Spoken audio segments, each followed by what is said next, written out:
श्री स्वामी समर्थ, जय जय स्वामी समर्थ. श्री स्वामी समर्थ, जय जय स्वामी समर्थ.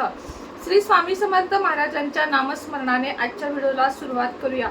शुभ दुपार तुम्हा सगळ्यांना. कसे आहात तुम्ही सगळे? आशा व्यक्त करते स्वस्त असाल, मस्त असाल, स्वामींच्या सेवेमध्ये रममाण असाल.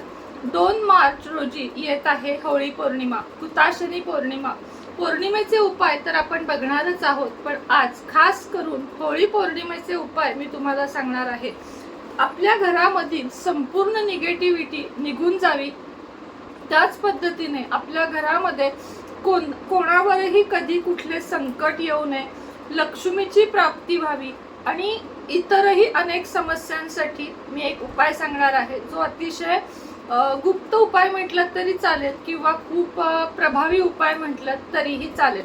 चला व्हिडिओला लगेच सुरुवात करूया. व्हिडिओला सुरुवात करण्याच्या आधी सांगू इच्छिते की जर तुम्ही अजूनही चॅनलला सबस्क्राईब केलं नसेल तर कृपया सबस्क्राईब करा, बेल आयकॉनचं बटन दाबा आणि ऑलवर क्लिक करा. त्याच पद्धतीने आपले सुनेत्राज लाईफस्टाईल हे सेकंड चॅनल जे आहे त्यालाही कृपया सबस्क्राईब करा. लिंक देत आहे मी तुम्हाला, तर डिस्क्रिप्शन बॉक्समध्ये त्याच्यावर मी छान छान व्हिडिओज आता घेऊन येणार आहे, त्यामुळे तेही व्हिडिओ नक्की बघत जा. इंस्टाग्राम आयडी आपली आहे सुनेत्रा26 आणि इंडियन मॉम सुनेत्रा, यावरही ऍक्टिव्ह राहा. चला, होळी पौर्णिमे दिवशी आपल्याला काही वस्तू होळीच्या पेटत्या अग्नीमध्ये टाकायचे असतात. याचं महत्त्व काय आहे किंवा हे केल्यामुळं काय होतं हेही मी तुम्हाला सांगणार आहे. होळीमध्ये केलेले कोणतेही उपाय असतील ते पॉवरफुल असतात.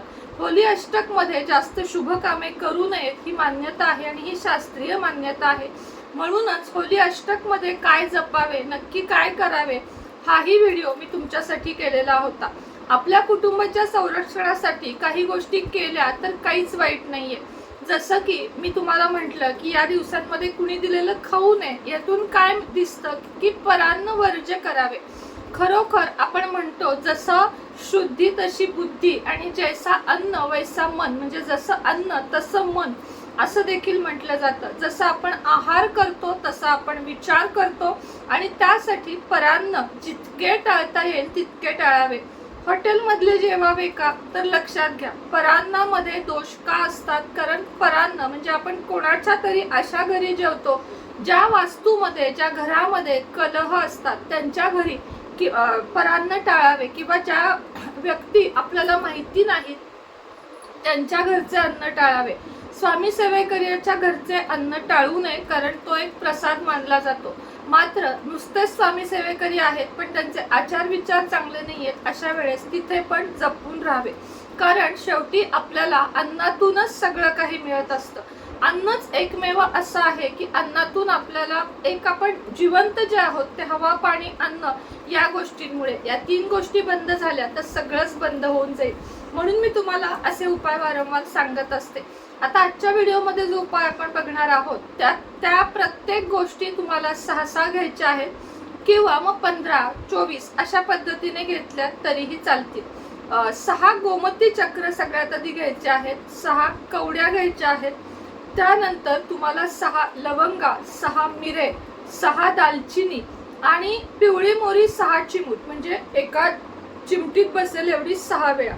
त्याच पद्धतीने आपण जे दररोज कपडे वापरतो, जे आपले वापरून झालेले आहेत, म्हणजे आता माझी ही ओढणी आहे, आता मी वापरत नाही, किंवा माझ्या ओवीचा एखादा ड्रेस आहे जो मी आता वापरत नाही, अखिलेशचा एखादा टी-शर्ट आहे जो मी वापरत नाही, त्या प्रत्येकाच्या कपड्याचा थोडासा तुकडा आपल्याला घ्यायचा आहे आणि ह्या साहित्याची त्या कपड्यामध्येच पोटली बांधायची आहे. मुलांचे कपड्यांचे, पतीचे ते आतमध्ये तुकडे घातलेत तरीही चालेल. हा उपाय आपण कशासाठी करत आहोत, तर आपल्या घरातल्या प्रत्येक सदस्यावरून निगेटिव्हिटी जाऊन होळीचा सणच आहे की वाईटावर चांगल्याचा विजय होतो. म्हणजेच होळीमध्ये सगळं काही जळून राख होतं. म्हणून आपल्या घरामध्ये जे काही प्रॉब्लेम चालू आहेत किंवा आपल्या घरामध्ये ज्या काही अडचणी येत आहेत त्या दूर व्हाव्यात म्हणून खास करून हा उपाय आहे. हा उपाय करताना मनामध्ये पूर्ण पॉझिटिव्हिटी ठेवावी, कोणतीही निगेटिव्हिटी ठेवू नये. विश्वास असेल त्यांनीच उपाय करावा, विश्वास नसेल त्यांनी उपाय नाही केला तरीही चालेल. आता ही जी पोटली आहे ती बांधायची सकाळी, होळीच्या दिवशी सकाळी.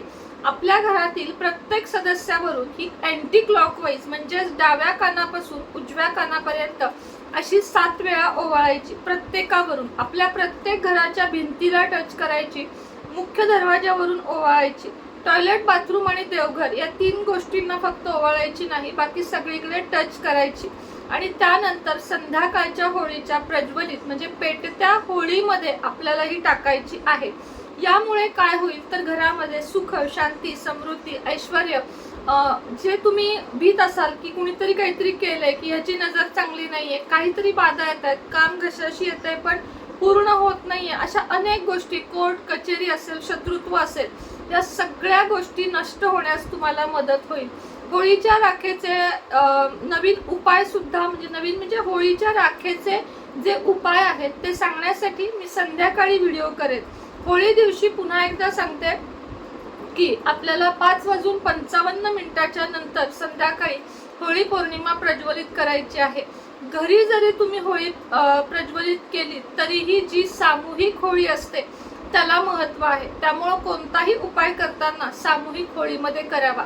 परदेशातून जर कोणी व्हिडिओ बघत असाल तर अर्थातच असतातच, मला माहिती आहे परदेशातले खूप जण आपले व्हिडिओ बघतात, कॅटेगरीमध्ये मला कळतं, कॅटेगरीमध्ये. तर त्यांनी काय करावे, घरामध्येच होळी पेटवावी आणि त्यामध्ये हे उपाय करावेत. बाकी सगळ्यांनी आपल्या गावातील, आपल्या सोसायटीची किंवा जवळपास असलेल्या होळीमध्येच हा उपाय करायचा आहे. होळीच्या उपायांनी तुम्हाला संपूर्ण पुढचे वर्ष सुख समाधानाचे, अडचणी कमी येतील, आल्या तरी त्यातून मार्ग निघतील, अशा जातील. होळी हा सण वाईट आहे असं बिलकुलही नाही, पण होळीच्या दिवशी बऱ्याच वाईट गोष्टी सुद्धा घडतात आणि हे ज्यांना मान्य नाही त्यांनी नाही केलं तरी चालेल, पण मी काही गोष्टींवर विश्वास ठेवते आणि ज्याच्यातून माझं अहित होणार नाही या सगळ्या गोष्टी मी पाळते. जसं की महाराजांची सेवा, महाराज, देव हे आपल्याला दिसत नाही तरीही आपला त्यांच्यावर विश्वास आहे, त्यांच्यावर श्रद्धा आहे. तसाच माझा ज्योतिषशास्त्र, वास्तुशास्त्र, न्यूमरोलॉजी या सगळ्यावर डोळे झाकून मी विश्वास ठेवते. त्याच पद्धतीने कष्टांवर, प्रामाणिकतेवर आणि आपल्या नियतीवर, कर्मांवर सुद्धा मी भरपूर विश्वास ठेवते आणि तुम्हीही ठेवा. जास्तीत जास्त कर्म चांगले ठेवा, जास्तीत जास्त कोणाचंही वाईट चिंतू नका, कोणाबद्दलही वाईट बोलू नका, आपलं हित बघा, कोणाचं अहित बघण्याच्या मागे लागू नका. एवढाच तुम्हाला आजच्या व्हिडिओमध्ये सांगते आणि आजचा व्हिडिओचा इथं शेवट करते. श्री स्वामी समर्थ.